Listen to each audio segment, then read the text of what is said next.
अस्सलाम वालेकुम नाज़रीन, टू द पॉइंट के साथ मैं हूं मंसूर अली खान। प्रोग्राम में आपको खुशामदीद कहेंगे। नाज़रीन, हमारी सोसाइटी अखलाकी पस्ती के किस गहरी खाई में गिर चुकी है कि जुर्म को जुर्म समझने की सलाहियत से ही हम आरी होती जा रही है। रियासती इदारे और उनको चलाने वालों का रवैया भी इससे कुछ मुख्तलिफ नहीं है। पिछले 70 वर्षों में अवाम के साथ क्या क्या ज्यादतियां हुई, ना जान महफूज है, ना माल और ना इज्जत। हुक्मरान चाहे जमहूरी हो या कोई आमिर, आम पाकिस्तानी मुसलसल जुल्म की चक्की में पिस रहा है। कहीं किसी वडेरे का गुलाम है तो कहीं किसी सरमायादार की नौकरी में सिसकती जिंदगी। नतीजा भूख, गुर्बत, ताकतवर के आगे सर झुकाकर जीना, चाहे वो आपकी इज्जत पर हाथ डाले या माल पर, क्योंकि थाना भी उसका है और मुंसिफ भी। रद्द-ए-अमल में याद देखा देखी जुर्म की ये रविश अब हर तबके तक आ पहुंची है। रही सही कसर टेक्नोलॉजी ने निकाल दी है। अब हर तरह का गलीज मवाद हर शख्स की एक उंगली के रसाई पर मौजूद है। ये सब क्या हो रहा है? ये मुआशरा किस तरफ जा रहा है? दिन दिहाड़े मासूम बच्चों को ज्यादती के बाद कत्ल कर दिया जाता है। मासूम लड़कियों को नौकरी का झांसा देकर इज्तिमाई ज्यादती का निशाना बनाया जाता है। कत्ल, डकैती मामूल के वाकयात बन चुके हैं।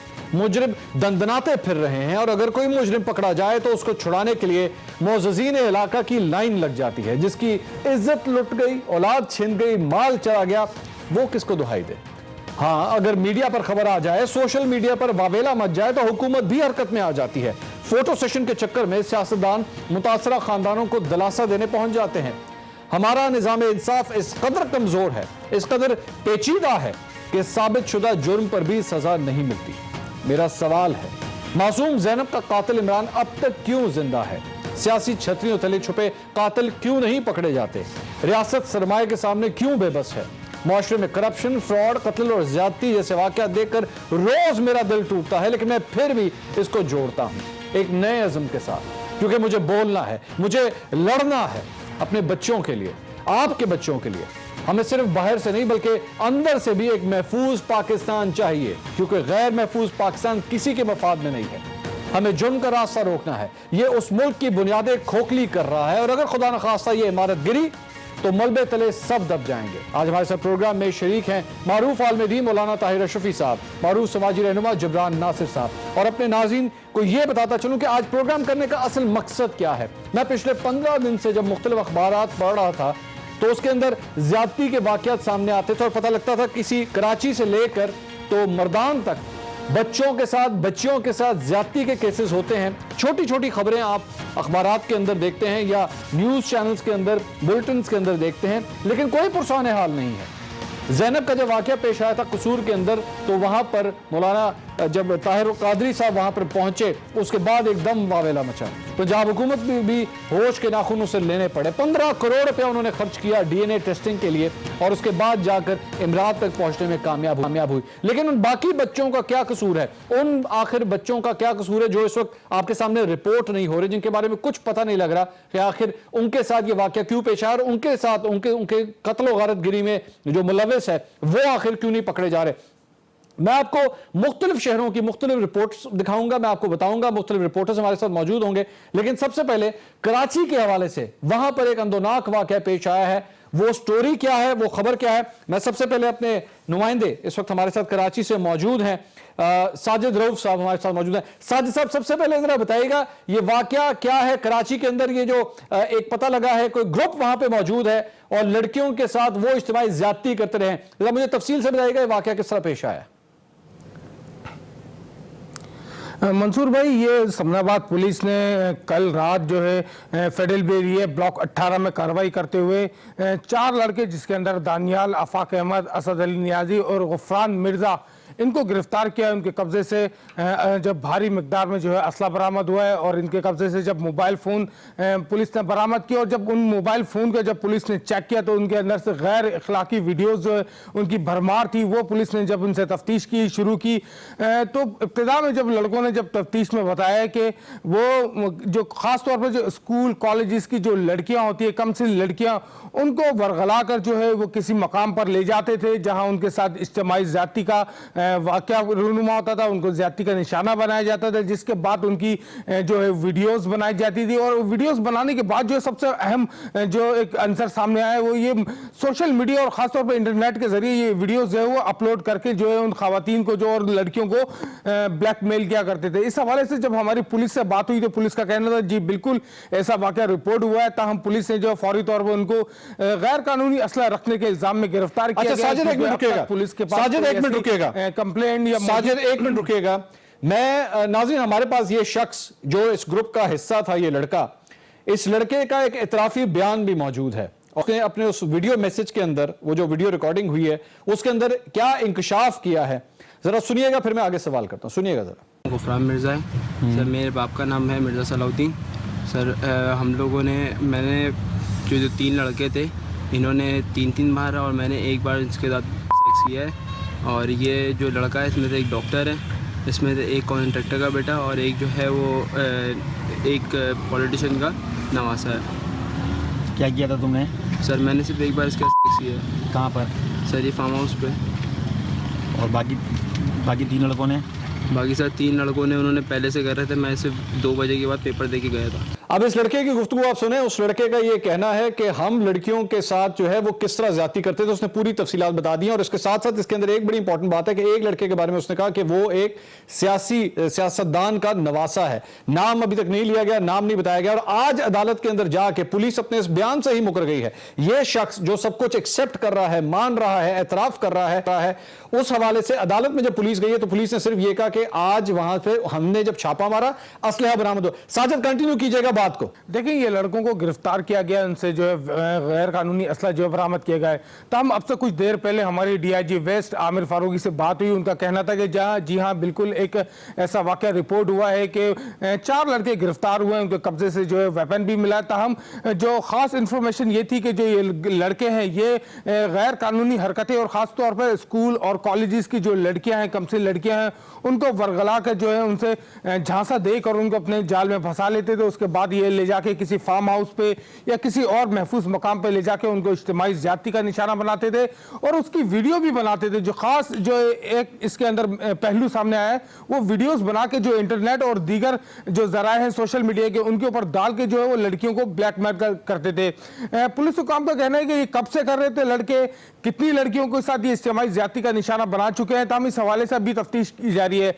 मंसूर भाई, सबसे जो अहम पहलू है, अब तक जो है वो कोई फैमिली अब तक पुलिस के पास नहीं आई है। पुलिस हुकाम की जानिब से बार बार मुख्तलिफ सोशल मीडिया पर और मीडिया पर ये खबर नशर की गई है, ये बताया गया कि जो मुतासरा फैमिलीज हैं वो फौरी तौर पर जो है पुलिस से राब्ता करें, हमें बताया कि उनकी बच्चियों के साथ क्या। साजिद आप हमारे साथ ही रहिएगा, साजिद आप हमारे साथ रहिएगा। जिब्रान नासिर साहब हमारे साथ मौजूद हैं। जिब्रान, ये आप जो कुछ भी ये वाकया देख रहे हैं, मेरा सबसे इंपॉर्टेंट पॉइंट सिर्फ ये है कि ज़ैनब के साथ जब वाकया पेश आया था कसूर के अंदर, तब से लेकर अब तक हमने सोचा था हुकूमत, और मैं इसमें फेडरल गवर्नमेंट को भी डालूंगा, प्रोविंशियल गवर्नमेंट को भी डालूंगा, मैं जानता हूं लॉ एंड ऑर्डर का मसला बेशक प्रोविंशियल गवर्नमेंट का, लेकिन हमने अभी तक कुछ नहीं किया अपनी सोसाइटी के अंदर बताने के लिए कि ये इतनी गंदगी यहां पे मौजूद है, इस किस्म के ग्रुप्स यहां पे मौजूद हैं।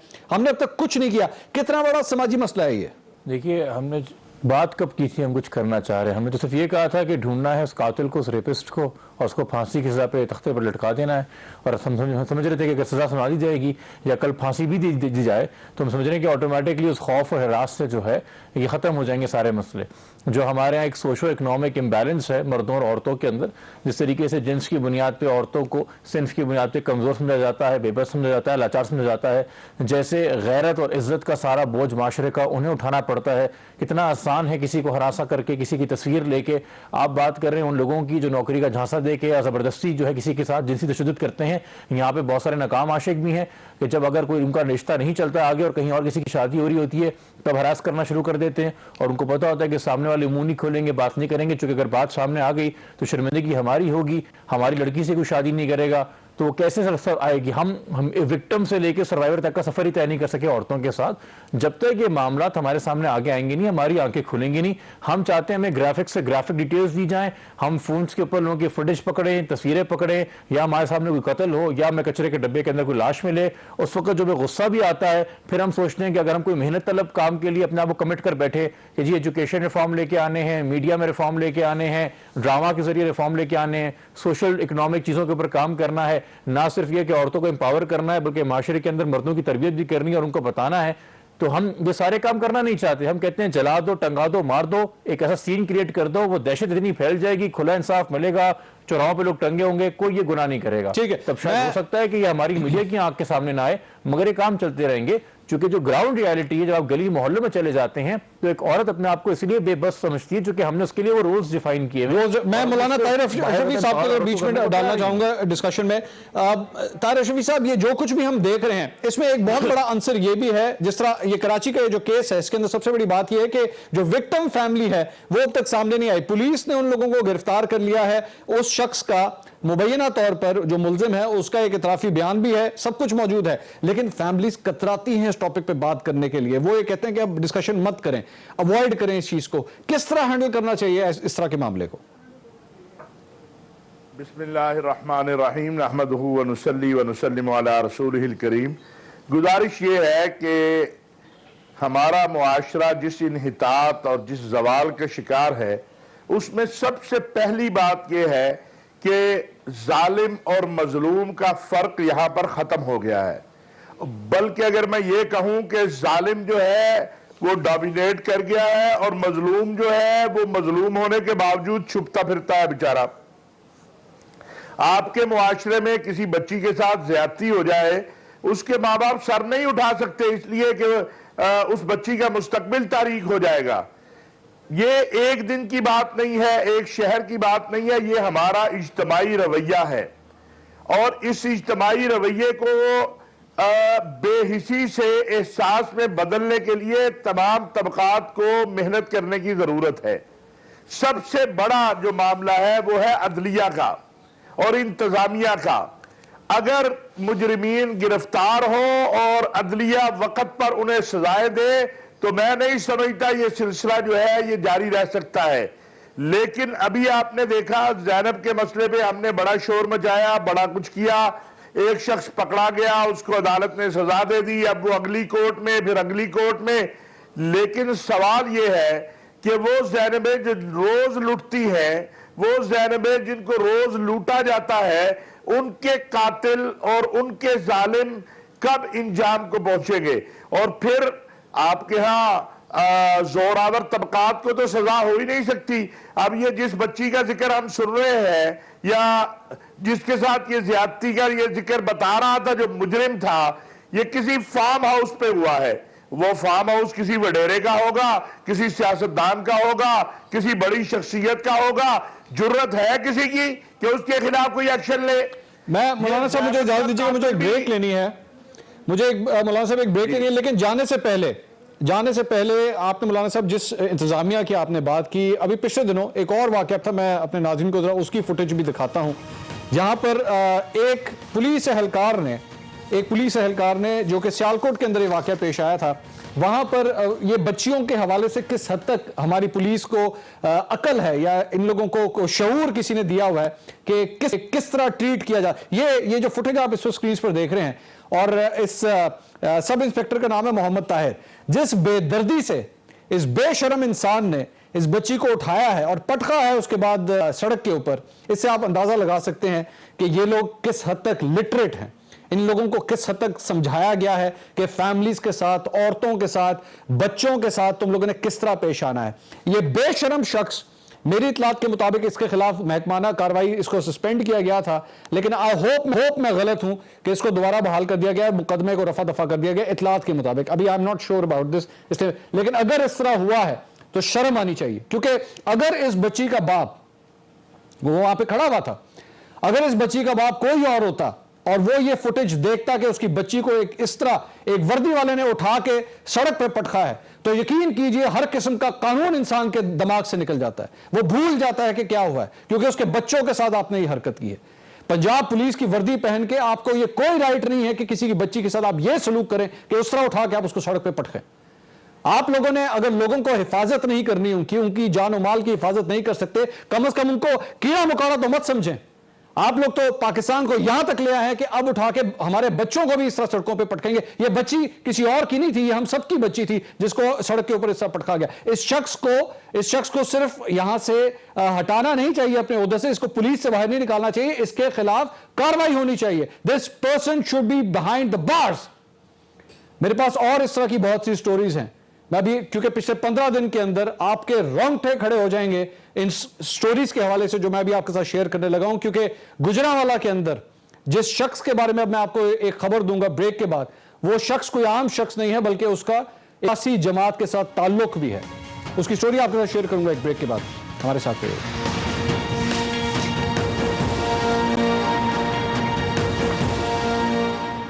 नाज़रीन, welcome back after the break to the point में आपको एक बार फिर खुशामदीद कहेंगे। ब्रेक पे जाने से पहले मैं आपसे जिक्र कर रहा था कि मुख्तलिफ छोटी छोटी खबरें पाकिस्तानी मीडिया के अंदर आती हैं।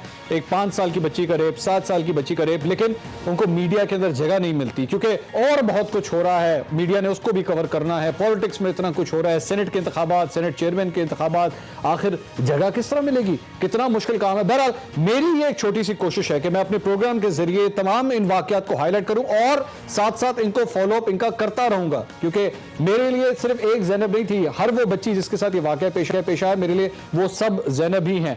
अब मैं गुजरांवाला चलता हूं, वहां से हमारे ब्यूरो चीफ हैं शाहिद मुनीर साहब, वो हमारे साथ मौजूद हैं और वहां पर 3 ऐसे वाकयात हैं जो आपके रोंगटे खड़े कर देंगे। शाहिद साहब, सबसे पहले मुझे बताइएगा, एक खबर ये आई कि वहां पर एक ऐसा ग्रुप मौजूद है जो बच्चों की वीडियोस बनाता है। क्या डिटेल्स हैं, क्या तफसीलात हैं आपके पास?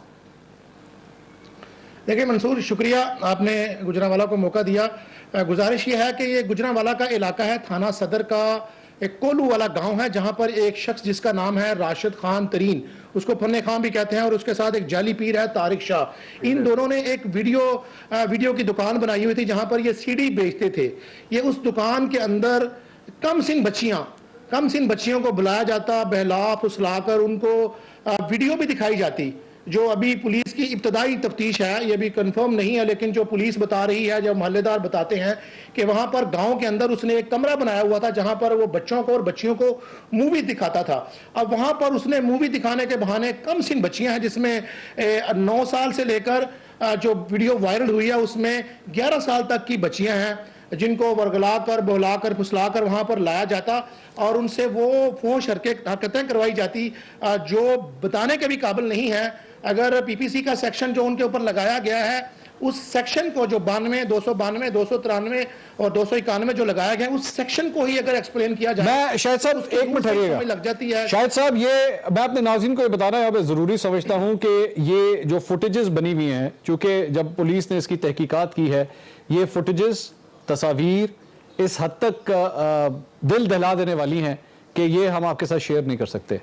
ये फुटेजेस अगर कोई भी शख्स देखेगा तो करहत आएगी, आपको करहत आएगी कि ऐसे लोग भी हमारे माशरे के अंदर यहाँ पे जिंदा है। जी शायद साहब कंटिन्यू कीजिएगा। देखिए, इसमें जो लगाया गया है ना, गुजरांवाला सदर पुलिस की तरफ से जो सेक्शन लगाए गए हैं, उसमें यह बताया गया है कि ये सेक्शन की रूह ये बताती है कि आप एक ऐसा जुर्म करते हैं जिसमें आप जो 20 साल से कम बच्चियां हैं, आप उनकी जो हुर्मत है उसको खराब करते हैं। आप उनकी मूवी बनाते हैं, उसको बेचने के लिए बनाते हैं, सर्कुलेशन के लिए बनाते हैं, डिस्ट्रीब्यूशन के लिए बनाते हैं, या वो मूवी आप इंटरनेट पे लगा देते हैं। तो 2 लोगों को गुजरांवाला पुलिस ने पकड़ा। ये सारी इतलात हमारे हसास इदारों की थी कि एक वीडियो बड़ी वायरल हुई है जिसमें कम सिन बच्चियां हैं। कहीं ऐसा खदशा तो नहीं कि ऐसी पोर्न मूवीज बनाकर कहीं बेची जा रही हैं, क्योंकि सेक्शन बोलता है कि ऐसा हुआ है, या ये लोग अपनी जिनसी तस्कीन के लिए, अपनी तफरी के लिए हमारे मुआशरे की जो कम सिन बच्चियां हैं उनको पोल्यूट कर रहे हैं और इतना भयानक जुर्म कर रहे हैं, ऐसी बच्चियों के साथ कर रहे हैं जिनको ये पता ही नहीं है कि ये हो क्या रहा है उनके साथ। मैं शायद साहब ये बताएगा, पकड़े गए। शायद साहब ये बताएगा, एक हमने ज़ैनब की बात की, मैं जब ये स्टोरीज रिसर्च कर रहा था तो शकरगढ़ की एक और ज़ैनब है जिसके साथ ज्यादती हुई है, उस हवाले से क्या अपडेट है आपके पास, वो क्या खबर है? देखिए मंसूर, ये 2-3 दिन पहले का वाकया है। एक बच्ची जिसका नाम है ज़ैनब, बाप का नाम राशिद है। ये बच्ची अपने घर से 2 घर आगे एक इकबाल नाम का बंदा उसके घर से बिजली का प्लास लेके आई और वो प्लास देने के लिए वापस गई और ये बच्ची नहीं मिली। इसके बाप को बड़ी तकलीफ हुई और बड़ा हैरान हुआ, परेशानी के आलम में उसने पूरे गांव में सर्च किया और उस इकबाल के घर में भी आया। उससे उसने पूछा कि मेरी बच्ची थोड़ी देर पहले यहाँ पर प्लास देने आई लेकिन नहीं मिल रही, और उसने इनकार कर दिया। जब ये बात पुलिस तक पहुंची जो डीपीओ वहां पर इमरान किश्वर हैं, उनका यह कहना है कि हमने पूरे गांव को घेर लिया। उसके बाद हमने पूरे गांव का जो है हमने पहले नाकाबंदी ये की कि इस गांव से कोई बंदा बाहर ना जाए। ये बिल्कुल मासूम सी बच्ची है, आप अपने नाज़रीन को तस्वीर दिखा भी सकते हैं। इंतहाई मासूम बड़ी प्यारी बच्ची जिसको इस तरह का हवस का शिकार बनाया गया। अब होता क्या है जो पुलिस बताती है, लेकिन आईनी शाहिदीन कुछ और बताते हैं। पुलिस ये कहती है कि हमने फिर सुबह लोगों को, मोहल्लेदारों को लेके हर घर का सर्च ऑपरेशन शुरू किया। तो वो इकबाल ही के घर से हम पहले आए। जब इकबाल के घर के अंदर हमने सर्च ऑपरेशन किया तो उसके घर की हर चीज हमने चेक की, तो एक पेटी खोली गई तो हमने देखा कि वो कमसिन और मासूम बच्ची की लाश लिपटी हुई थी और वो बच्ची ज्यादती का शिकार भी थी। पुलिस ने इस लाश को ले जाया गया वहां पर शकरगार हॉस्पिटल में, वहां पर मेडिकल रिपोर्ट में इसकी तस्दीक हो गई। अब फोरेंसिक के लिए रिपोर्ट चली गई है। जो वहां पर डीपीओ थे, यहाँ पर मैं समझता हूं पुलिस ने जो कसूर के वाक़े से उससे कुछ ना कुछ तो सीखा है कि शायद साहब ये बताइए, ये शख्स गिरफ्तार हुआ है? देखें इसमें जो राशिद है जिसकी बच्ची एक कत्ल हुई, ज्यादती का शिकार हुई, उसकी दरखास्त पर एक मुकदमा दर्ज हुआ जिसमें जिस घर में गई थी इकबाल, उसके 2 बच्चे हैं कैसर और यासर, वो गिरफ्तार हैं। और वो ज्यादा इंसिस्ट जो उसका मकतूल बच्ची का बाप है वो ये करता है कि उस मुल्जम को उसको पकड़ा जाए जो इकबाल जिसने ठीक है। और मुझे एक और स्टोरी एक और बताइएगा कि शायद साहब अभी तक यहाँ पे शहबाज शरीफ साहब आए हैं, जिस तरह वो कसूर गए थे, क्या यहाँ पे कोई सियासतदान आया है इस बच्ची के बाप से मिलने के लिए? मंसूर, मैं एक छोटी सी बात अर्ज करूंगा, उसके बाद मैं शहबाज शरीफ साहब की तरफ जाऊंगा। यहाँ पर अलीपुर चट्ठे के अंदर भी एक बड़ी कम सी, मैं शायद साहब आता हूँ स्टोरी के ऊपर। आप जरा पहले इसके बारे में मुझे बताया, क्या शहबाज शरीफ साहब यहाँ पर आए हैं या नहीं? अच्छा देखिए, परसों जो है ना शहबाज शरीफ साहब जिस दिन सदर बने हैं पाकिस्तान मुस्लिम लीग नून के, उस दिन ये इतला थी वहां पर उनके लिए हेलीपैड बनाया गया, लेकिन वो ना गुजरांवाला आए ना वो शकरगढ़ गए। उस बच्ची के घर में पुलिस की तरफ से अलर्ट मचाया गया। ठीक है शायद साहब, बस ठीक है शायद साहब, थैंक यू। आप हमारे साथ ही एक मिनट ठहरें। जबरान साहब, ये सारी जो गुफ्तगू आपने सुनी है, माय पॉइंट इज कि यहां पर जब तक आप किसी सियासतदान की उस मुतासरा घर की जानिब जाते हुए फुटेज ना दिखाएं, जब तक वो बाहर आके बच्ची के बाप को साथ खड़ा करके बैठ के अपने तस्वीर ना बहाए, तब तक ना मीडिया फॉलो करता है उन स्टोरीज को, और ना मुआशी तौर पर हम लोग बैठ के शायद इस काबिल हैं कि हम लोग अपने इस माशरती जो गंद है उसको पिन पॉइंट करें। हम लोग भी भागते हैं, हम कहते हैं ये तो जो मामूल का वाकया है, पेज 3 पेज 4 की ये स्टोरी है, हम लोग सभी कसूरवार हैं। इसके बारे में क्या ख्याल है? देखिए जी, आप भी जानते हैं 20 करोड़ का मुल्क है और एक मिसाइल नहीं है। मैं ये नहीं कहता कोई मिसाल बड़ा है कोई छोटा है, किसी को नजरअंदाज कर देना चाहिए। बार बार आवाम हर इशू के ऊपर नहीं सबसे जज्बाती होती, बार बार मीडिया से फोकस नहीं करता, बार बार सियासतदान फुर्ती में नहीं आते। ये एक सच है, हकीकत है, तल्ख हकीकत है, ऐसा नहीं होना चाहिए। हम फायर फाइटर्स की तरफ काम करते हैं, कोई खबर वायरल हो जाए, कहीं आग लग जाए, उसको बुझा दो। और फिर से मैंने आपको कहा कि हम अपने कल्ब को सुकून देने के लिए, अपनी ज़मीर को सुकून देने के लिए वहाँ पर उस वक्त बहुत शोर मचाते हैं, मगर जो मेन उस वक्त मौका होता है कि जब आवाम हसास हो गई है, मीडिया चौकन्ना हो गया है, सियासतदान प्रेशर के अंदर आ गए हैं, तब उस वक्त रिफॉर्म पे कोई बात नहीं करता, आपस के अंदर ब्लेम गेम करके और फौरन सजा का मुतालबा करके बात खत्म कर दी जाती है। अगर अब ये बात कर रहे हैं कि सियासतदानों को घरों में जाना है, तो मेरे ख्याल में एक मिनिस्टर से इस काम के लिए लगा दीजिए कि वो हर घर में जाता रहे, ताकि मीडिया के पास रिपोर्ट करने के लिए न्यूज़ वर्दी आइटम हो कि वो जा सके। क्योंकि हम अगर इस तरह इस मुल्क में रहेंगे कि जब तक हर घर के अंदर मिनिस्टर नहीं जाएगा, इंसाफ नहीं आएगा, तो वैसे ही हम एक नाकाम जमहूरियत में और एक नाकाम हुकूमत के अंदर काम कर रहे हैं, वो किसी भी सूबे की हो। तो जब हम तक हम रिफॉर्म पे बात नहीं करेंगे, पॉलिसी बात नहीं करेंगे, मसले के असल जड़ तक नहीं पहुंचेंगे, जिसके अंदर मैंने आपसे कहा कि सोशल इश्यूज भी हैं, इकोनॉमिक इश्यूज भी हैं, जेंडर इश्यूज भी हैं, सेंसिटाइजेशन के इश्यूज भी हैं, अवेयरनेस इश्यूज भी हैं। एक तबके को माशरे के लगता है कि वो दूसरे तबके का फायदा उठा सकता है और फिर बाद में ले दे के या गैरत इज्जत का वास्ता दे के वो उससे बच भी सकता है। वो एक और बात है कि जनरली हमारे यहाँ जब जराइम होते हैं तो हमारे यहाँ किसी को इस बात का यकीन या डर खौफ नहीं कि अदल इंसाफ होगा और अदालत उसको परसू करेगी। और ये फिर मजीद एक बात है कि अगर किसी का ताल्लुक किसी सियासी गिरोह से हो या किसी इन्फ्लुएंशियल ग्रुप से हो तो वो पुलिस को भी जो है वो अंडर इन्फ्लुएंस ले लेता है। ठीक है, मैं तारिक शफी साहब से बात कर रहा हूँ। तारिक शफी साहब, ये जिब्रान जो बात कर रहे हैं, रूट कॉज की तरफ जाना चाहिए, पॉलिसीज की तरफ जाना चाहिए ताकि मसले का हल निकल सके। अब आई डोंट नो कि शायद मैं ज्यादती करने लगा हूं, ये जो अगली बात मैं करूं, लेकिन शहबाज शरीफ साहब को 55 लाख रुपए अभी खर्च करना पड़ा एडवर्टाइजमेंट्स के मद में जो उन्होंने अपनी तशहीर के लिए दिए थे। सुप्रीम कोर्ट ने उनसे कहा कि 55 लाख रुपए वापस करें, तो तब उन्होंने 55 लाख रुपए अपनी जेब से उसका चेक जमा करवाया। मेरा सवाल यह है कि ज़ैनब का जो वाकया पेश आया था तब से लेकर अब तक हमारी पंजाब हुकूमत ने पंजाब के अंदर कम से कम, चले पंजाब की चूंकि बात हो रही है पंजाब की ही बात करते हैं, पंजाब के अंदर अवेयरनेस के लिए, सोसाइटी को बताने के लिए कि जनाब ये ठीक है और वो गलत है। आप एक बच्चे के साथ इस हद तक आप उसको टच कर सकते हैं या उससे बात कर सकते हैं, इससे आप आगे मत जाइए। उसकी जहनी तब्दीली के लिए एक एडवर्टाइजमेंट नहीं है अखबारों के अंदर, कोई पॉलिसी नहीं है, नथिंग एट ऑल। क्या ये क्रिटिसाइज करना पंजाब हुकूमत को सही है या गलत है? मैं कहूंगा पंजाब हुकूमत भी उसी का हिस्सा है, मरकज भी है, सूबे भी, बाकी कहीं पर क्या कुछ हुआ है इस तरह? ये ज़ैनबें तो हर जगह लुट रही हैं मेरे भाई, और हम पॉलिसी बनाएंगे, हमारी करप्शन कैसे छुपे? हम पॉलिसी बनाएंगे कि हम दूसरों को किस अंदाज से जो है वो जलील करें। हम पॉलिसी बनाएंगे हमने दूसरों को जूते कैसे मारने हैं। ये ज़ैनब तो किसी गरीब की ज़ैनब लुटती है, मेरी ज़ैनब तो महफूज है। मेरी ज़ैनब के लिए तो जनाब लोहे की दीवारें बनी हुई हैं, मेरी ज़ैनब के लिए बम प्रूफ बंगले बने हुए हैं। हुक्मरानों को इतना आप मंसूर भाई पता नहीं पाकिस्तान में रहते हैं, आपको मालूम नहीं कि अभी हमें बड़े और काम है। अभी तो पनामा चल रहा है और अभी नैब चल रहा है, अभी जनाब और बहुत कुछ चल रहा है। आप ऐसे ही जगाने की कोशिश कर रहे हैं। लेकिन मौलाना साहब मुझे इजाजत दीजिए, मैं क्या करूं? मैं अचार चाटूं उसका बैठ के, उस चेयरमैन सेनेट का या उन सेनेट के इंतखाबात का, जब मेरी और आपकी ज़ैनब भी महफूज नहीं है। भाड़ में गया ये पूरा निजाम, अगर हमारे बच्चों की हिफाजत नहीं हो सकती इस सिस्टम के अंदर। मंसूर भाई ये कौम सोचे, ये कौम जागे, इस कौम को जागना है।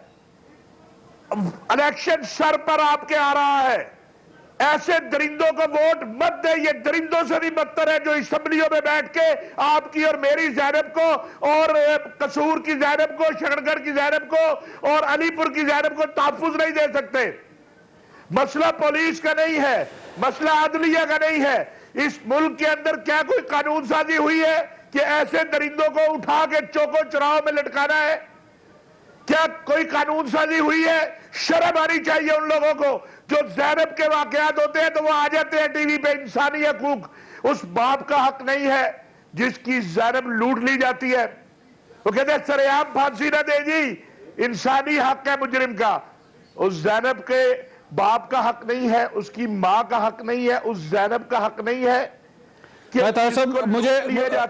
मुझे एक ब्रेक लेनी है, बहुत बड़ी अच्छी बात की उन्होंने कि आखिर कब जुल्म के निज़ाम को हम बर्दाश्त करते रहेंगे।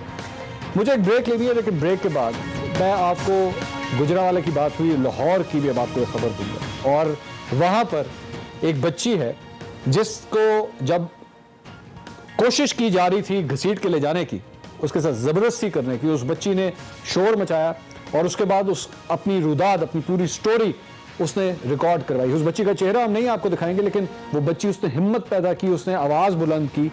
उस बच्ची से आपकी मुलाकात करवाएंगे एक ब्रेक के बाद। हमारे साथ रहिएगा।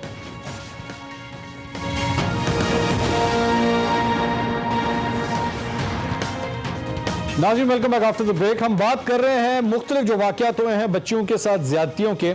ज़ैनब का जो एक वाक़या पेश आया था उसके ऊपर पूरे मीडिया ने पूरी तरह फोकस किया, इन्वेस्टिगेशंस हुई, 15 करोड़ रुपया खर्च किया गया उस मुजरिम का, बल्कि अब तो डीएनए ढूंढने के लिए। लेकिन जो बाकी इतने वाक़यात हुए हैं आखिर उनका क्या होगा, उसके ऊपर क्यों कोई बात नहीं की जा रही। अब हमारे साथ हमारे इस वक्त रिपोर्टर, एक्सप्रेस न्यूज़ के रिपोर्टर साकिब सलीम भट्ट साहब मेरे साथ इस स्टूडियो में मौजूद है। साकिब साहब, थैंक यू वेरी मच, बहुत शुक्रिया आपने हमें ज्वाइन किया। पिछले 15 दिन के अंदर लाहौर और कसूर, सिर्फ 2 शहर लाहौर और कसूर में कितने शेखुपुरा भी इसमें शामिल है, कितने इस तरह के वाक़यात पेश आए हैं?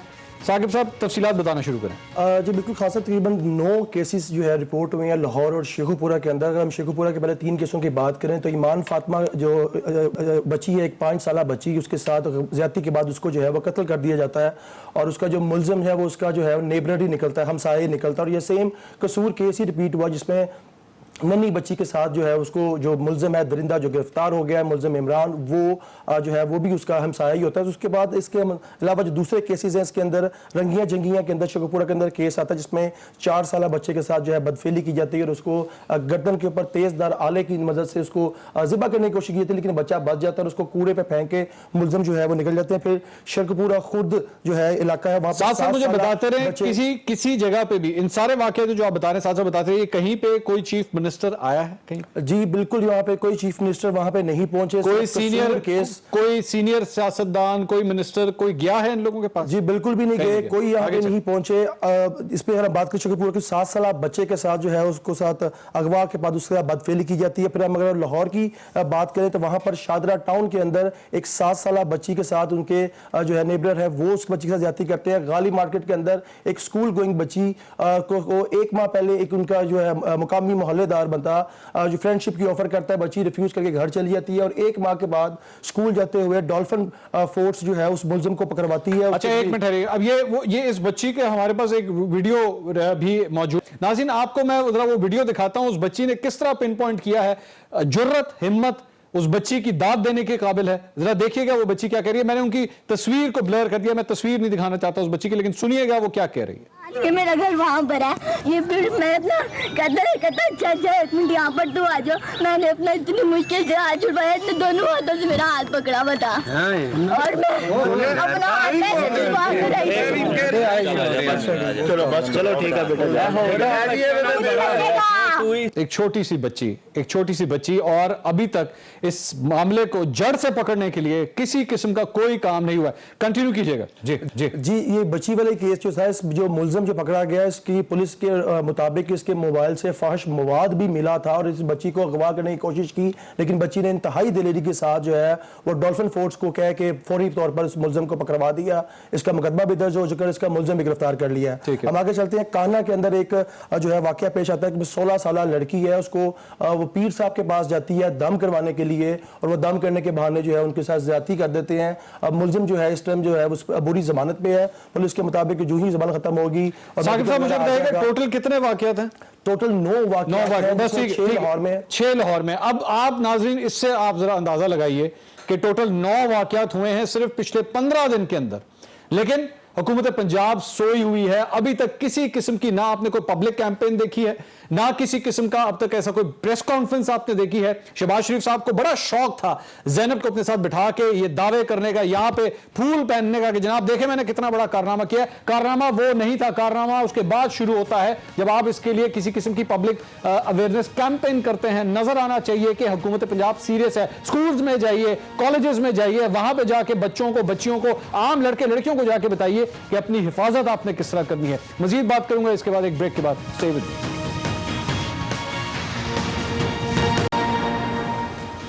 नाज़रीन welcome back after the break. 2 point में एक बार फिर आपको खुशामदीद कहेंगे। ब्रेक पे जाने से पहले हमने आपको मुख्तलिफ शहरों की सूरत हाल समझाई। मेरी दुआ है, मेरी गुजारिश है, चाहे चीफ जस्टिस ऑफ पाकिस्तान हो या आला ओहदों के ऊपर फाइज ब्यूरोक्रेट्स हों, पॉलिटिशियंस हों, खुदा के लिए इन लोगों की भी जाके उसी तरह दाद रसी कीजिए जिस तरह आप ज़ैनब की और उसकी फैमिली की कर रहे थे। ये लोग भी उतने ही इंपॉर्टेंट है, उतने ही पाकिस्तानी हैं। जिब्रान नासिर साहब हमारे साथ मौजूद हैं। जिब्रान साहब ब्रेक पर जाने से पहले मौलाना ताहिर अशरफी साहब ये कह रहे थे सजाओं को सख्त करने की जरूरत है, जब तक आप ये नहीं करेंगे तब तक कि समाजी बुराई से आपकी जान नहीं छूट सकती। देखिए मुझे नहीं पता कि जब हम लोग रिफॉर्म्स की बात करते हैं लोग ये क्यों समझते हैं कि हम सज़ा सख्त करने के हक में नहीं है। मैं तो कहता हूँ आपने जितनी सख्त करनी ही कर दें, और अगर आपको कोई इंसानी हकूक़ की बात करने वाला बुरा लगता है उसको जितनी मन भर के गालियाँ देनी दे दें। अगर उससे वाक़यात होना बंद हो जाते हैं तो ठीक है। मैं तो वही बात कर रहा हूँ जिसका जिक्र आप ब्रेक से पहले कर रहे थे कि स्कूल और कॉलेजेस में जाना चाहिए, जगह जगह इंस्टीट्यूशन में जाना चाहिए, मीडिया को इस्तेमाल करना चाहिए, अखबारात को इस्तेमाल करना चाहिए कि अवेयरनेस फैले, पता चले कि सही क्या है गलत क्या है। 2015 में गैलिप ने एक सर्वे किया था कि पाकिस्तान की मस्जिदों के अंदर जुम्मे के सरमन में, जुम्मे के खुतबे में सबसे ज़्यादा डिस्कस होने वाला मौजू क्या है, तो पता चला कि 75% जो बयान दिए जाते हैं जुम्मे के खुतबे के बाद मसाजिद के अंदर 2015 में गैलिप सर्वे के बकौल वो औरत के पर्दे के ऊपर है। इसको अगर पलट के हम सवाल पूछें कि वो मर्द की निगाह पे क्यों नहीं है, वो मर्द की नजर पे क्यों है, ये औरत ही क्यों गुनहगार है अगर उसने पर्दा सही से किया हुआ या उसने कोई मगरबी लिबास पहना है, वो मर्द क्यों नहीं गुनहगार जिसकी नजर उठती है और जो किसी कमसिन बच्ची को भी जो है अपनी हाफस मिटाने के लिए एक जरिया बनाता है, उस तरह देखता है। हम ये सारा का सारा बर्डन वहां क्यों डालते हैं? मैं ये नहीं कह रहा ये चीजें म्यूचुअली एक्सक्लूसिव हैं, सारे काम साथ करने चाहिए। कुछ चीजें जैसा चाइल्ड पोर्नोग्राफी 2-3 साल पहले तक पाकिस्तान में जुर्म नहीं था, आपने उसको जुर्म बनाया, सख्त सजा लगाई, मगर क्या वो होना रुक गई? नहीं, वो अभी भी हो रही है। कुछ सालों पहले तक सेक्सुअल अब्यूज बच्चों का बिलखसूस जुर्म नहीं था, आपने 2 साल पहले बनाया, आपने सजा लगाई, बनाया उसे, क्या वो होना रुक गया? नहीं हुआ। तभी मैं कह रहा हूं सिर्फ कवानीन बनाने से, सजाएं लगाने से और सजाएं देने से भी मसला हल नहीं होगा। जिब्रान नासिर साहब, मौलाना ताहिर रशीदी साहब, बहुत शुक्रिया आपके लिए। नाज़रीन, गुफ्तगू आपने उनकी सुनी। जिब्रान ये कह रहे थे कि सिर्फ सजाएं देने से कुछ नहीं होगा, कवानीन को मजीद मजबूत करने की जरूरत है, लेकिन सबसे इंपॉर्टेंट बात यह है अवेयरनेस देने की जरूरत है। एक मर्द को यह हकीकत है बताने की जरूरत है कि तुम्हारी बाउंड्री कहां पे शुरू होती है। बेशक एक बच्चा तुम्हारा रिश्तेदार है, बेशक एक बच्चा तुम्हारे हमसाए में रहता है, लेकिन उस तक तुम किस हद तक कम्युनिकेट कर सकते हो। जरूरी नहीं है कि अगर आप उस बच्चे के साथ मानूस है तो इसका मतलब है कि उसकी लिमिट कोई नहीं है, उसकी लिमिट मौजूद है। गवर्नमेंट ऑफ पाकिस्तान को यह बात समझने की जरूरत है कि इमरजेंसी बेसिस के ऊपर इस हवाले से अवेयरनेस फैलाई जाए, चाहे वो एडवर्टाइजमेंट्स के जरिए हो, चाहे टीवी के ऊपर इश्तिहारात देने के जरिए हो, चाहे जो मर्जी तरीका हो, लेकिन आपको अवेयरनेस देने की जरूरत है। क्योंकि भारत के अंदर सिर्फ एक रेप जब हुआ था उसके बाद से एक ऐसी कैंपेन शुरू हुई थी कि लोगों को हाईलाइट कर दिया। इसमें बताना कोई बुरी बात नहीं है। अगर आपके समाज के अंदर यहां पर एक बुराई मौजूद है, अगर आप उसको हाईलाइट कर रहे हैं, उसमें कोई मसला नहीं है। अगर आप उसको बता देंगे, मसले का हल सिर्फ तभी निकलेगा जब आप मसले पे बात करना शुरू करेंगे। प्रोग्राम टू द पॉइंट से अब तक इतना ही। अल्लाह हाफिज़।